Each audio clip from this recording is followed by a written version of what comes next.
Begitu Anissa membuka kamar itu, Anissa dihadapkan dengan sosok bayangan berwarna hijau tua, bertaring, serta mengeluarkan liur darah.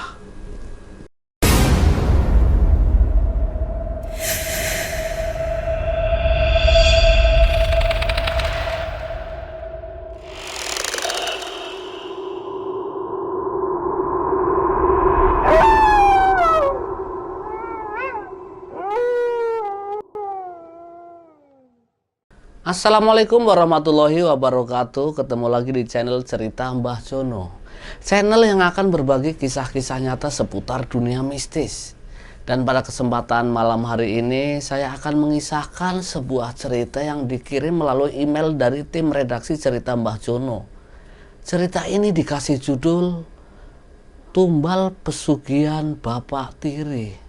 Deng deng deng deng deng deng.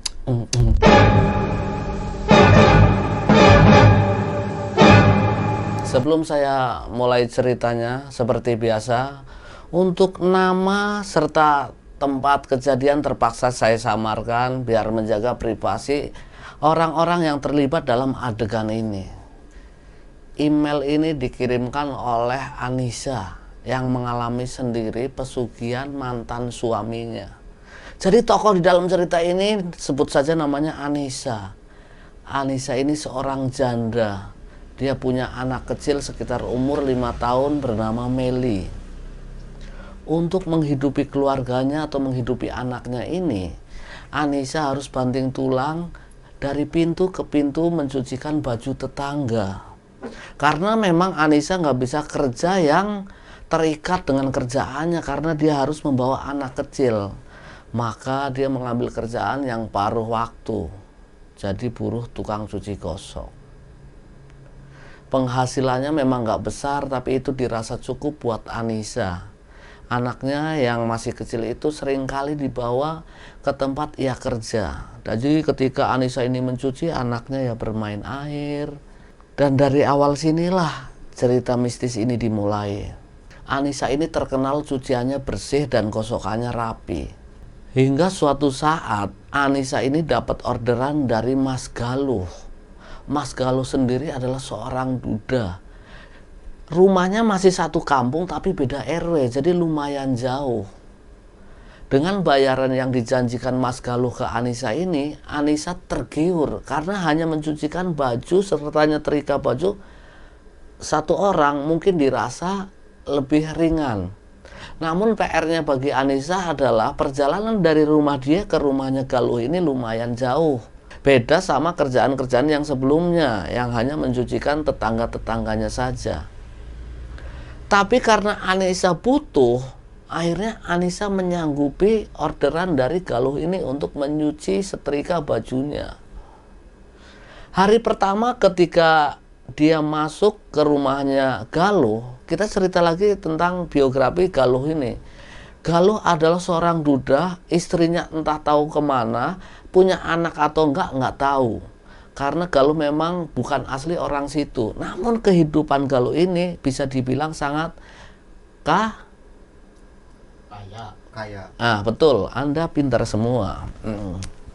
Takutnya jawabnya karung gitu kan. Kaya, benar. Jadi Galuh ini bisa dibilang lumayan karung kaya. Lumayan kaya. Nah, hari pertama semacam kayak ada obrolan antara Galuh dan juga Anissa.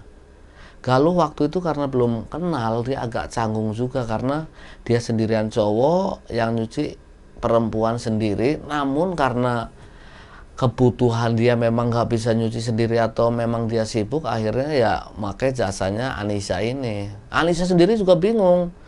Oh, aku sendirian takut diapa-apain, tapi dia karena butuh, akhirnya ya sudahlah, bismillah saja, niat aku mencari kerjaan buat anakku. Dalam hati Anissa berpikiran seperti itu. Anaknya pun selalu dibawa. Nah, obrolan hari pertama inilah dia diberi tugas-tugas oleh Mas Galuh. Mbak Anissa, Jadi Mbak Anissa nanti ngambil baju kotornya di kamar aku, nggak apa-apa masuk aja. Nah, pakaian kotor dicuci, setelah bersih, rapi setrika, masukkan saja ke dalam lemari. Aku percaya sama Mbak Anissa nggak mungkin ngambil apa-apa. Aku dengar nama Anissa ini orangnya jujur, makanya aku pengen pakai jasa dari Mbak Anissa ini. Mendapat kepercayaan itu, Anissa pun senang. Ini orang baru tapi langsung percaya, nggak ada naruh curiga apa-apa. Dalam hati Anissa, ya aku harus menjaga kepercayaannya Mas Galuh ini.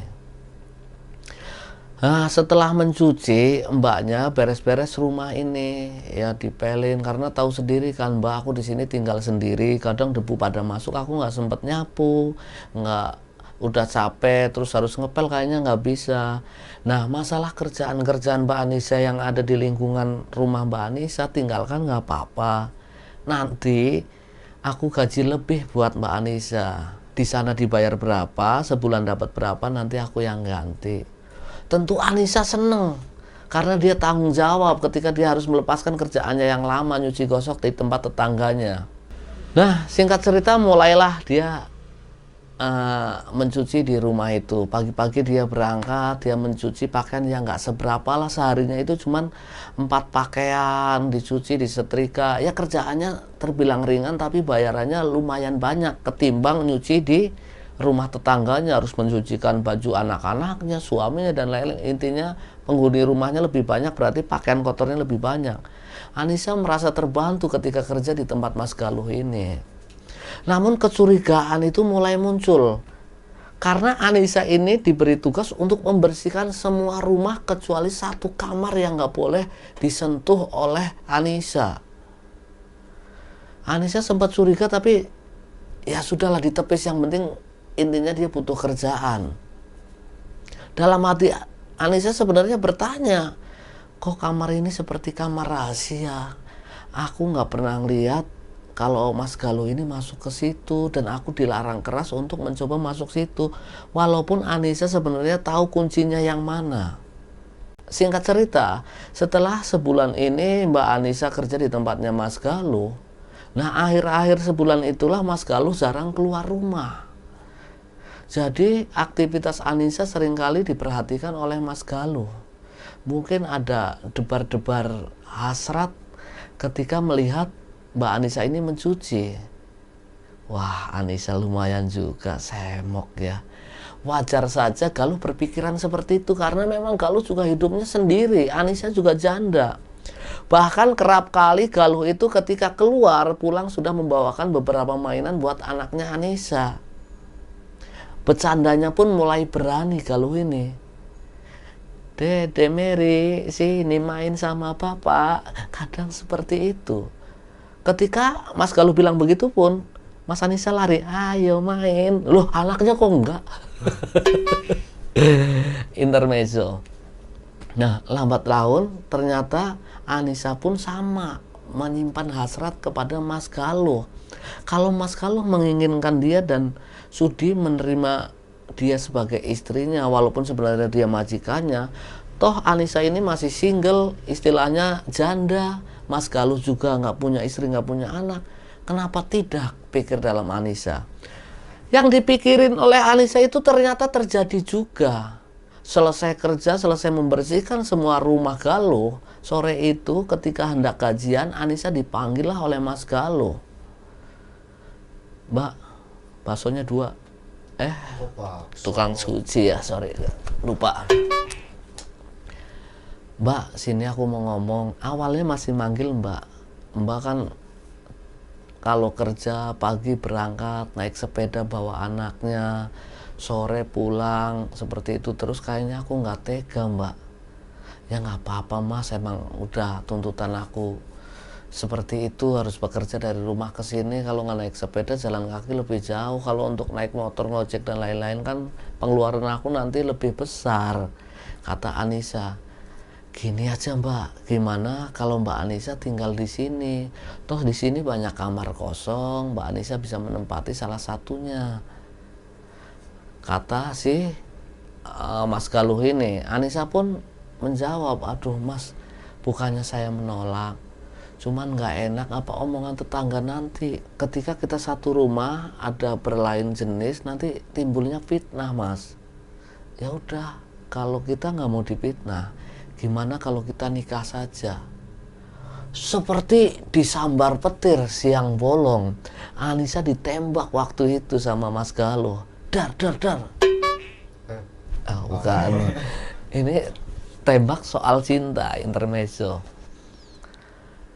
Nah, Anissa pun karena memang perempuan, tidak mau dibilang wanita murahan, dia nggak langsung menjawab. Wah, Mas Galuh jangan bercanda, aku ini apa, cuman babu, Mas Galuh majikanku. Lah, jangan begitu Mbak Anissa. Toh nggak ada salahnya aku sendiri, Anissa sendiri, aku laki-laki, Mbak Anissa perempuan. Yang salah itu ketika aku laki-laki, Mbak Anissa laki-laki. Rayunya terhadap Anissa. Nah, akhirnya Anissa pun meminta waktu. Mas, kayaknya kalau masnya memang benar serius, cuman aku nggak bisa jawab sekarang. Takutnya aku kegeeran. Gimana kalau aku minta waktu? Oh ya nggak apa-apa. Aku juga nggak memaksa kamu untuk menerima pinangan aku ini. Kamu pikirin dulu. Baik buruknya kalau menerima aku jadi suami. Wah, terdengar bijak kalimat yang diucapkan oleh Mas Galuh ini, sehingga membuat pikiran Anissa sebenarnya lagi berbunga-bunga. Dia kalau bisa nyanyi lagu India, hari itu juga nyanyi lagu India. Boleh curia, boleh ganggana. Saking senengnya, saking bahagianya ditembak oleh majikan. Cuman dia menutupi karena egonya, ya namanya perempuan, mencoba biar tidak terlihat seperti wanita murahan.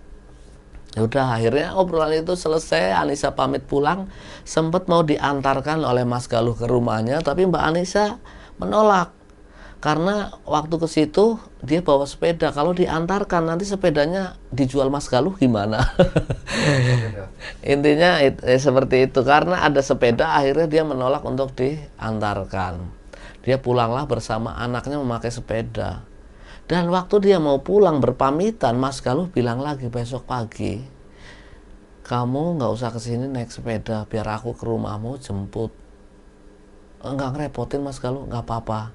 Sekalian kita ngobrol, aku pengen serius sama kamu. Mudah-mudahan besok pagi kamu sudah ada jawabannya. Malam ini kamu sholat istikharah dulu untuk menentukan jawabanmu. Takutnya kamu salah pilih. Nah, mendengar kesolehan itu dari Mas Galuh, makin yakin kalau Mas Galuh ini orang baik-baik. Sepanjang perjalanan Anissa terus senyum-senyum sendiri. Dia membayangkan jadi istrinya Mas Galuh.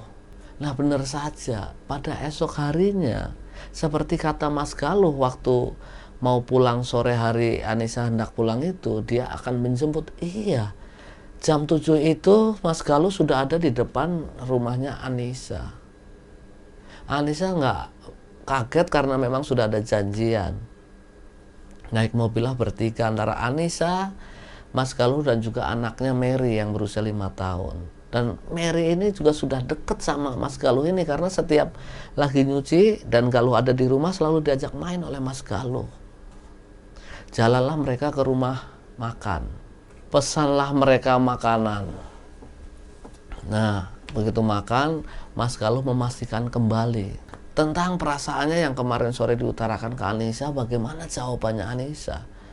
Dan dengan pura-pura malu, Anissa pun menjawab, kalau masnya serius ya aku siap, tapi kalau untuk pacaran kayaknya aku nggak lagi-lagi pacaran Mas. Aku trauma sama laki-laki. Laki-laki itu jahat. Nah, mungkin seperti itu kalau didramatisir. Kalau langsung mau nikah aku mau. Dan ternyata Galuh pun menyanggupi. Iya, aku itu nembak kamu bukan minta pacaran. Aku nembak kamu itu minta untuk kamu jadi istri aku. Dengan senang mereka berdua terlihat bahagia. Akhirnya mereka memutuskan untuk berlanjut ke jenjang berikutnya. Merencanakanlah mereka tanggal-tanggal hari baik. Namun di situ Galuh meminta ke Anissa, kita nggak usah rame-rame lah ya, kita sederhanaan aja. Undang saudara-saudara kamu aja. Bukannya aku nggak mau berpesta pora seperti itu. Cuman alangkah baiknya duit yang buat resepsi rame-rame mendingan kita simpen buat tabungan. Alasan Galuh seperti itu. Maka terjadilah akhirnya pernikahan yang sangat sederhana. Dan singkat cerita, Anissa sudah satu rumah dengan Mas Galuh. Tentunya kalau sudah suami istri, malamnya pun Mas Galuh selalu minta jatah wik ambiar. Nah, kita nggak akan membicarakan tentang malam pertamanya Galuh dan Anissa ini karena ini cerita horor, bukan cerita seks. Status Anissa yang awalnya hanya buruh cuci di rumahnya Galuh sekarang beralih menjadi Nyonya Galuh atau istrinya dari Galuh. Sayangnya selama tinggal di tempat Galuh, Galuh ini kok cenderung tertutup, kayak nggak punya teman sekitar. Dia begitu keluar pulangnya ke situ aja, pulang ke situ aja, ke rumah, nggak keluar-keluar bersosialisasi bersama tetangganya. Nah, kecurigaan-kecurigaan mulai muncul di benak Anissa. Karena merasa Anissa sudah menjadi istri, sudah punya hak atas apa yang terjadi di keluarganya itu, apa yang terjadi pada Mas Galuh. Pelan-pelan dia bilang ke Galuh, "Mas, kenapa sih kamar itu aku nggak boleh masuk? Kalau dulu kan mungkin aku kerjakan, aku sekarang istrimu, aku tetap nggak boleh masuk situ."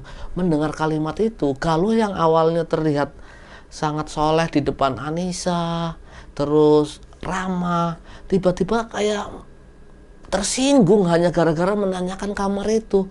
Sudah dibilang dari dulu, kalau dilarang ya dilarang. Kalau nggak boleh masuk ya nggak boleh masuk. Kamu masih rewel nanyain. Nah, mendengar ucapan itu kok Anissa menjadi kaget loh. Mas Galuh kayak sudah mulai muncul sifat aslinya. Nggak kayak dulu waktu dia meminangnya begitu lembut.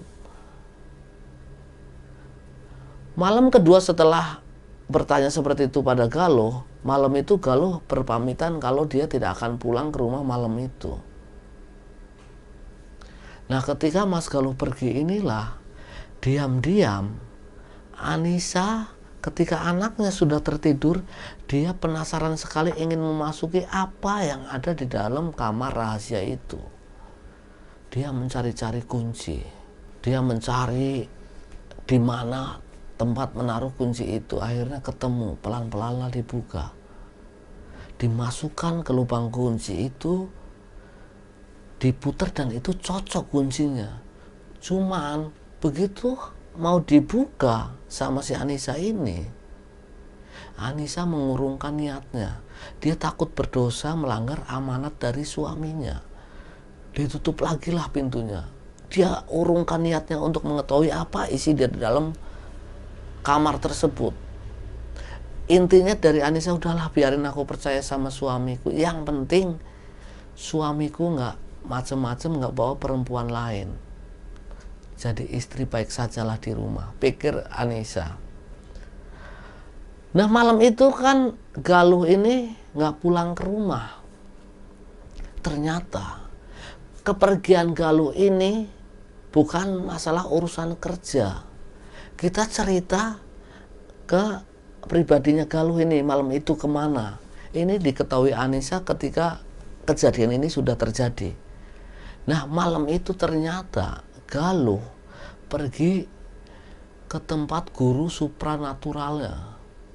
Dan dalam pembicaraan antara Galuh dan guru supranaturalnya, tebak kira-kira ngobrolin apa mereka? Ya saya nggak tahu lah. Bukan, ini lagi buat penonton. Oh, buat penonton. Ini kan mistis, tebakannya pasti seputar mistis. Iya. Galuh bilang ke guru supranaturalnya kalau harga BBM sudah naik. Nah, itu mistis loh buat rakyat kecil loh. iya betul. Iya kan, itu iya bener. Itu sangat mistis loh, sangat menakutkan loh itu BBM. BBM naik loh. Intermezzo.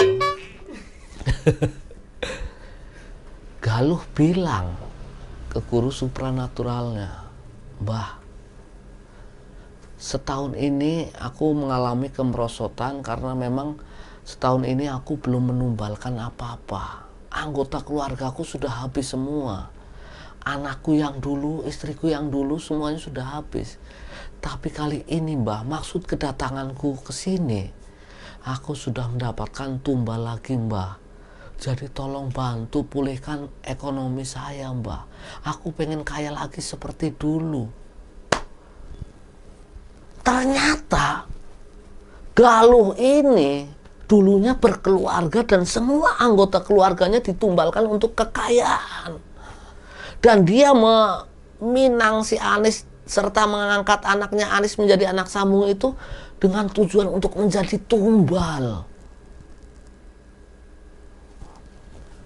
Nah, setelah mendengar kalimat itu dari Mas Galuh, akhirnya guru supranaturalnya yang sebut saja eyangnya ini, eyang gurunya, menyetujui apa dari permintaan Galuh karena memang keduanya ini udah saling kenal lama. Yaudah, malam nanti kita lakukan ritual seperti biasa. Kamu sekarang pergi ke pasar, belanjakan semua sesajen-sesajennya. Siap. Peralatannya, syarat-syaratnya kamu siapin semuanya. Termasuk foto siapa yang akan ditumbalkan sudah kamu bawa. Sudah Mbah. Belanjalah si Galuh ini ke pasar, membeli jajanan pasar, kembang 7 rupa, kelapa hijau, ayam cemani, ayam bakar, ayam geprek, kecap ABC. Wah, lengkap sekali. Oh, itu enak sekali. Itu kayaknya bukan buat sajen itu. Intinya dia menyiapkan macam-macam sesajen yang disuruh oleh gurunya tersebut. Malam hari antara Galuh dan guru supranaturalnya eyang ini berjalanlah menuju sebuah seperti goa kecil yang letaknya nggak jauh dari rumah itu. Mereka menuju ke tempat itu dengan cara berjalan kaki. Dan dari rumah eyang ini disyaratkan buat Galuh ketika menuju ke situ dia nggak boleh memakai celana dalam. Dia diperbolehkan hanya memakai sarung serta baju berwarna hitam. Jadi bisa dibayangkan kalau gua itu ada di perbukitan dan Galuh menanjak sedangkan dia nggak memakai celana dalam, apa perasaannya? Tergesek-gesek kan? Yang itunya jangan dibayangkan. Kita langsung saja dia nyampe di goa, jangan membayangkan langkahnya.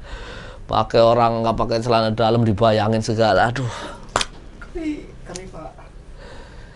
Sesampainya di goa, dia menggelar sebuah tikar lusung yang tikar itu memang sudah ada di goa tersebut. Tikar pandan yang memang sudah agak krepes-krepes. Digelarlah oleh eyang itu.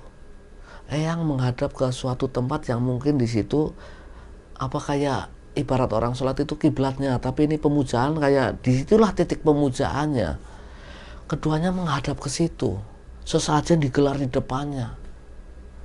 Dan sang eyang mulai membakar dupa serta membaca macam-macam mantra. Suasana di gua itu mulai mencekam ketika aroma dupa itu udah mulai menyebar. Galuh hanya mengikuti apa instruksi dari gurunya nanti. Dia hanya ikut duduk sila di belakangnya. Setelah beberapa menit kemudian, muncul dari arah yang mereka lihat atau kiblat yang mereka puja itu, muncul seperti awalnya bayangan hitam. Kelamaan bayangan itu menjadi jelas. Dari warna hitam itu berubah menjadi hijau. Sosoknya begitu besar. Kalau orang bicarakan bisa dibilang ini sosok buto hijau. Matanya begitu besar. Bertaring serta meneteskan air liur yang berupa darah. Dia menggema karena memang suasana itu terjadi di area goa. Mau mengantarkan nyawa kalian, ucap buta itu. Lalu gurunya si Galuh ini pun berucap kepada buto hijau itu, benar, saya kesini mau menumbalkan seseorang. Cuman kita nggak kasih gratis, kita mau ada tukerannya. Wah, lancang kamu minta tukeran sama saya, kamu meremehkan saya, minta apa kamu? Terus ketika sang buta itu bertanya minta apa, Eyang membisikkan kepada si Galuh ini, sekarang kamu bilang sendiri maumu apa, dan apa yang akan kamu tumbalkan kepada buta ini. Galuh pun dengan gemetar, karena ritual ini bukan sekali dua kali buat si Galuh, dia pun sudah kayak hafal. Istri dan anaknya yang dulu kan ditumbalkan di situ juga. Maaf bah, saya datang ke sini lagi. Ekonomi saya sekarang terpuruk, saya pengen bangkit dan jaya lagi seperti dulu. Dan sebagai gantinya, saya tumbalkan anak tiri saya. Ini fotonya sudah saya siapkan. Oh gitu, saya terima tumbal ya. Pelan-pelan buta ijo itu menghilang ketika sudah menerima tumbal dari situ. Dan guru supranaturalnya Galuh ini pun bilang, jangan lupa seperti yang sudah-sudah, ritual yang telah berhasil kamu lakukan, kamu pulang ke sana. Kalau dari tempat Eyang jangan mampir-mampir dulu, nanti saya bawakan jimat dan operasinya seperti biasa. Nanti kamu usaha apa, dengan sendirinya usaha itu nanti bakalan rame. Tapi ingat, kamu sudah tahulah cara-caranya. Duit dari usaha itu jangan dihitung. Orang beli langsung masukkan laci, orang beli langsungkan maci, dan itu hartamu akan bertumbuk dengan sendirinya. Siap mbah, saya masih ingat mbah. Pulanglah Galuh ini. Atas amanat dari gurunya ini, dari rumah itu dia nggak boleh mampir-mampir, dia langsung menuju ke rumahnya. Pertanda tumbalnya diterima adalah ketika dia nyampe rumah, anaknya sudah meninggal dunia. Nah, itu perjalanan dari Galuh. Kita kembali lagi ke rumah, di mana di situ ada Anissa dan anaknya yang sedang dipertaruhkan nyawanya untuk tumbal pesugihan si Galuh ini. Malam hari itu, ketika Galuh nggak pulang ke rumah, jam 2-an tiba-tiba si Mary ini, anaknya Anissa, tengah malam nangis seperti melihat sesuatu. Dia kejang-kejang, tangisnya itu nggak bisa diberhentikan. Padahal sudah dirayu, dikasih susu, dikasih mainan, tetap aja nangisnya yang luar biasa pada malam hari itu. Mary itu tetap nggak mau diam. Nangisnya menjadi-jadi dan matanya itu melotot seperti melihat sesuatu di depannya. Dan gak berapa lama, Mary itu langsung kejang-kejang, seperti ada yang mencekik. Dan malam hari itu, Mary, anak dari Anissa atau anak tirinya Galuh ini, meninggal dunia dengan waktu sekejap. Tubuhnya membiru. Kontan saja Anissa ini histeris, karena selama ini yang menemani ia berjuang, harta satu-satunya buat dia adalah anaknya. Dia rela bekerja apa saja untuk kebahagiaan anaknya, termasuk nyuci gosok dan kawin sama Galuh ini, alasannya ya biar anaknya itu terjamin kehidupannya. Tapi malam hari itu, anak kesayangannya justru meninggal dunia tanpa sebab. Dia lagi tertidur, tiba-tiba menjerit, menangis, kejang-kejang dan meninggal dunia. Depresilah Anissa ini. Dia teriak-teriak. Sampai beberapa warga menggedor pintunya. Dan akhirnya beberapa warga ada yang berhasil masuk ke dalam walaupun Anissa nggak membukakan pintu. Tapi karena kekhawatiran warga, ada orang teriak-teriak yang sangat histeris di dalam itu, membuat warga menjadi berani untuk mendobrak pintu di situ. Dan warga mendapati Anissa sedang memeluk anaknya yang sudah meninggal itu dan tidak mau melepaskannya. Anissa sudah seperti orang gila. Anakku, jangan tinggalkan aku. Pokoknya menangis sejadi-jadinya dan dipeluk eratlah anaknya ini. Digoyang-goyangkan anaknya ini. Anissa berharap anaknya ini masih hidup. Cuman beberapa warga menenangkan, ikhlasin saja. Dia sudah menjadi kembang di surga. Anakmu husnul khotimah. Dia meninggal ketika belum balik. dia belum membawa dosa. Singkat cerita, pagi harinya Galuh pulang, dia pura-pura kaget, pura-pura menangis. Waktu itu dikebumikanlah anaknya ini. Setelah beberapa hari anaknya meninggal, Anissa pun mencoba untuk ikhlas dengan kepergian anaknya. Pelan-pelan dia membangun hubungannya lagi dengan Galuh ini. Siapa tahu mempunyai keturunan lagi. Suasana hangat dibangun oleh Anissa supaya Galuh ini tetap menerima dia, menganggap dia itu istrinya, bukan sekedar pelarian dia ketika sendirian. Dari obrolan itu, Galuh pun menyarankan kalau bagaimana kita punya toko kelontong atau agen sembako yang lumayan besar untuk kesibukanmu.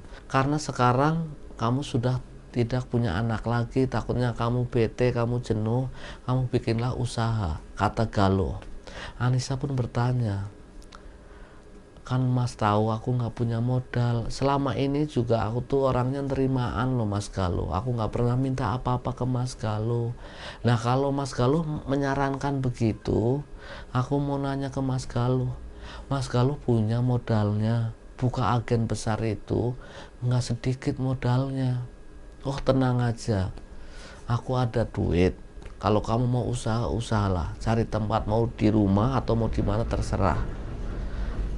Nah satu lagi Mas, aku mau nanya, sebenarnya Mas Galuh itu setiap keluar usahanya apa sih? Kok istrimu sendiri nggak tahu? Aku tuh bingung kalau ditanya orang, suamimu kerja apa. Udah kamu nggak perlu tahu, yang penting kan kamu nggak pernah kekurangan. Makan selalu ada, pengen ayam ada, pengen telur ada, pengen makan kandang saya siapin. Makan kandang. Iya. Siapa tahu ayamnya udah, telurnya udah, dia pengen makan kandangnya kan. Intermezzo. Anissa tidak mendapatkan jawaban yang ia cari. Sebenarnya suaminya ini kerja apa? Dalam keadaan emosi juga Galuh langsung membuka lemari dan mengeluarkan segepok duit yang jumlahnya memang lumayan besar. Nih, kamu buka usaha. Kamu gak usah ikut campur bagaimana caranya aku mendapatkan duit. Anissa pun hanya tertunduk diam. Dia takut ketika Galuh ini marah, takut ia dicampakkan lagi. Sebenarnya Anissa ini trauma dengan perkawinannya yang dulu, karena suaminya yang dulu itu temperamental, ringan tangan, sering melakukan kekerasan dalam rumah tangga. Makanya dia lebih memilih hidup bersama anaknya. Kali ini ketika menghadapi suami yang marah, dia lebih memilih diam. Takutnya ketika dilawan suaminya tambah menjadi-jadi dan terjadi lagi KDRT selanjutnya. Anissa pun pelan-pelan mengikuti arahan dari suaminya dan mencoba masa bodoh dengan kerjaan suaminya ini. Bukalah dia toko agen. Benar saja, baru beberapa hari buka toko, Anissa diperintahkan oleh suaminya ini untuk tidak menghitung uang yang ada di laci dari setiap pembeli. Dan setiap malam laci itu dibuka, jumlahnya lumayan banyak. Jadi hanya usaha toko sembako, tapi ketika laci itu dibuka, hasilnya itu bisa satu malam dia mendapatkan 3.000, 4.000. Kok sedikit kan? Oh itu sedikit, oh sedikit itu ya? Iya, itu buat bayar parkir itu. 3.000 juta. Oh, Wah ya kan banyak kan. kalau 3.000 juta. 3.000 juta. Intermezzo. Jadi laci itu selalu penuh dengan duit. Dan hampir rata-rata duitnya itu duit pecahan dengan nilai yang lumayan gede. Paling kecil itu 20 ribuan. Padahal logikanya kalau toko itu ya ada duit kopean, 2 ribuan banyak, 5 ribuan banyak. Di situ justru yang lebih banyak itu ratusan sama 50 ribuan. Anissa jadi curiga karena menurut suaminya ini kok duit nggak boleh sering dihitung, dia hanya boleh menghitung ketika toko sudah tutup. Kecurigaan itu dia tidak sampaikan kepada Galuh, takut Galuhnya marah lagi. Suatu ketika, singkat cerita ini, Galuh pergilah malam itu izin untuk tidak pulang. Dan waktu Galuh nggak pulang itu, Anissa menghubungi saudaranya dan menceritakan seperti apa ini suaminya. Dia penasaran. Melalui telepon, dia telepon ke temennya tentang kondisi rumah tangganya. Aku kok begini, ada kamar dirahasiakan, jualan aku duit sih nggak kurang, cuman kok aku curiga sama suamiku ini, takutnya dia melakukan hal-hal yang di luar agama. Coba buka pintu rahasianya, ada apa di situ. Akhirnya atas saran dari saudaranya itu, dia pun memberanikan diri karena dia sudah tahu kuncinya. Dia langsung membuka pintu yang selama ini dirahasiakan. Begitu Anissa membuka kamar itu, Anissa dihadapkan dengan sosok bayangan berwarna hijau tua, bertaring, serta mengeluarkan liur darah. Dia langsung ketakutan, pucat dia di situ. Dia menutup rapat-rapat lagi pintunya. Dia langsung beristighfar, astagfirullahaladzim, astagfirullahaladzim. Pantesan kamar ini dirahasiakan, gak boleh ada siapapun yang masuk. Ternyata kamar ini dihuni oleh jin. Ternyata suamiku ini melakukan ritual pesugihan. Makanya tokoku baru beberapa hari langsung rame, duitnya langsung banyak. Atau jangan-jangan jin inilah yang telah memakan anakku. Bercampur aduk pikiran Anissa ini. Setelah melihat kejadian itu, malam itu dia nggak pulang. Dia bodoh amat nanti ketika Galuh pulang, marah atau enggak. Dia pulang ke tempat saudaranya yang waktu itu ditelepon sebelum membuka kamar itu. Dia bercerita. Dan atas arahan dari saudaranya ini, Anissa dibawalah ke seorang ustadz. Dia berkonsultasilah dengan ustadz itu. Anissa yang memang pengen hidupnya lempeng-lempeng terus, dia nggak mau menyekutukan Allah, dia takut ikut dosa dengan suaminya yang baru ini. Dia pun meminta ustadznya untuk melakukan pembersihan di rumahnya. Mumpung Mas Galuh itu nggak ada, diajaklah ustadz ke rumahnya. Namun begitu nyampe di rumah, Anissa kaget. Ternyata Mas Galuh sudah ada di rumah. Awalnya Galuh terlihat marah ketika dia pulang nggak ada Anissa, tapi karena Anissa ke situ bersama seorang ustadz, dia nggak langsung marah, mungkin dipendam dulu marahnya karena menghormati ada orang lain di situ.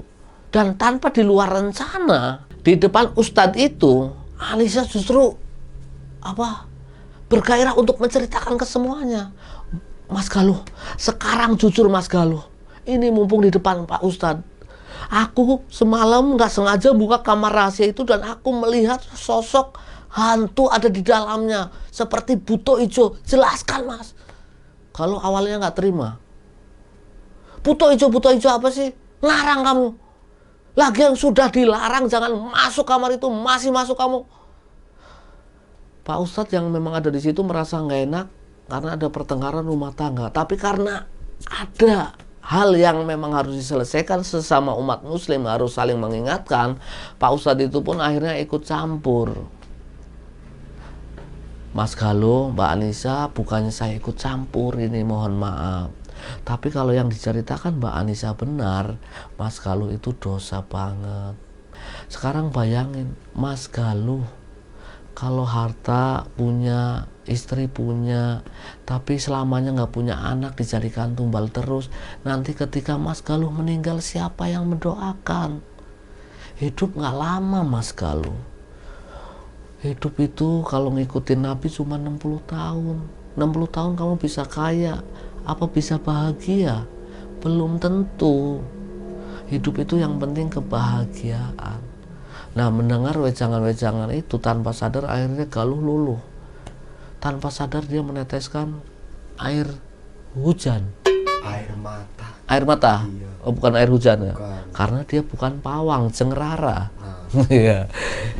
Pelan-pelan dia meneteskan air mata dan dia langsung sujud bersimpuh. Pak Ustadz, tolong bimbing aku Pak Ustadz. Aku hina Pak Ustadz. Aku dulu miskin, dihina-hina orang Pak Ustadz. Selama ini juga aku sebenarnya rindu dengan sosok anak kecil Pak Ustadz. Cuman karena aku gak mau dihina-hina orang lagi, makanya aku tumbalkan mereka. Anissa kaget mendengar anaknya ditumbalkan. Dia sempat memukulin dengan kenceng suaminya itu. Untungnya disadarkan oleh Ustadz, yang sudah berlalu ya sudah. Tinggal bagaimana caranya melangkah untuk kehidupan yang lebih baik. Sekarang gimana Pak Ustadz? Kata Galuh terhadap Ustadz, udah kita buang-buangin saja apa yang kamu punya. Harta yang kamu sudah cari dengan jalan haram, sodakohkan dengan orang-orang yang tidak mampu. Kita bersihin rumahmu dari gangguan-gangguan jin. Kamu buang-buanglah jimat apa, lupakanlah mantra-mantra yang kamu punya. Kembalilah ke jalan Allah, beristighfarlah. Astagfirullah Rabbal baroya, bareng-bareng. Astagfirullah minal hotoya. Mudah-mudahan teman-teman semua yang mendengar cerita ini selalu mengingat dosa-dosa yang pernah kita lakukan, dan lupakanlah kebaikan-kebaikan yang pernah kita lakukan, karena kebaikan kita cukup Allah lah yang mengetahuinya. Semoga di balik cerita ini ada hikmah di dalamnya. Saya yang bercerita maupun jenengan yang nonton channel ini mendapatkan pelajaran yang berarti.